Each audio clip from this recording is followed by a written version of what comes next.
Metin.docx faylı kitablar qovluğunda yerləşir.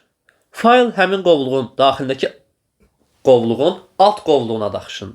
Baxın, kitablar qovluğunun daxilindəki qovluğun alt qovluğuna daşındı.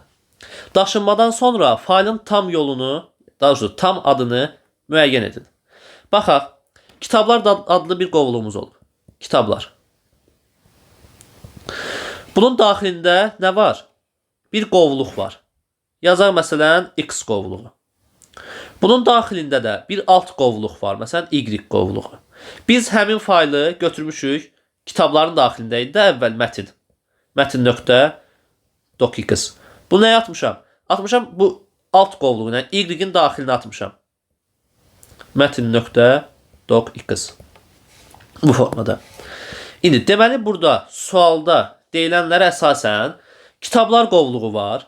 Kitablar qovluğunun içində başqa bir qovluq var. Adını bizə deməyib, X qovluğu. Onun daxilində bir dənə də qovluq var. Alt qovluq. Onun daxilində mətin var.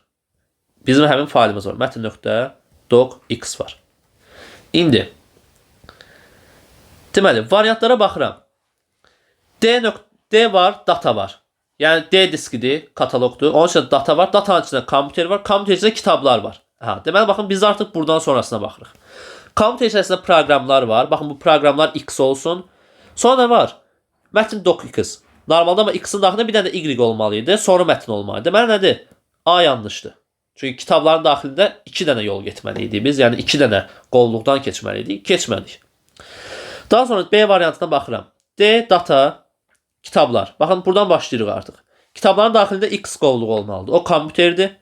Onun daxilində Y qovluğu olmalıdır. Y qovluğu var? Yoxdur. Nə var birbaşa? Mətin var. Mətin faylımız var. Yanlışdır. C-yə baxaq. C-də yenə D diski var. Daxilində data var. Datanın daxilində kitablar var. Əla.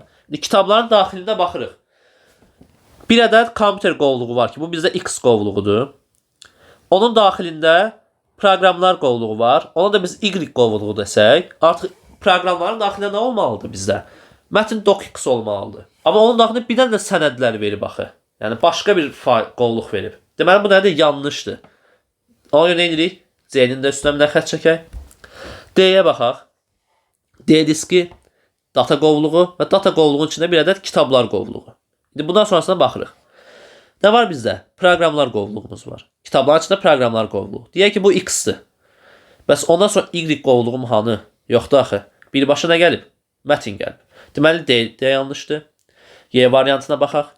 D diski, data qovluğu və kitablar. Bundan sonrasına baxaq. Bir ədəd kompüter qovluğum var. Bu deyək ki, X qovluğudur. Bunun daxilində proqramlar qovluğu var. Bu da deyək Y qovluğudur. Və bunun daxilində Metin.docx var. Bu da nədir? Elə bizim özümüzün sənədimizdir. Deməli nədir? Y həqiqətən də göstərilənlər şərti, yəni həmin o şərtləri ödədiyinə görə nədir? Cavabımız elə məhz Y variantıdır.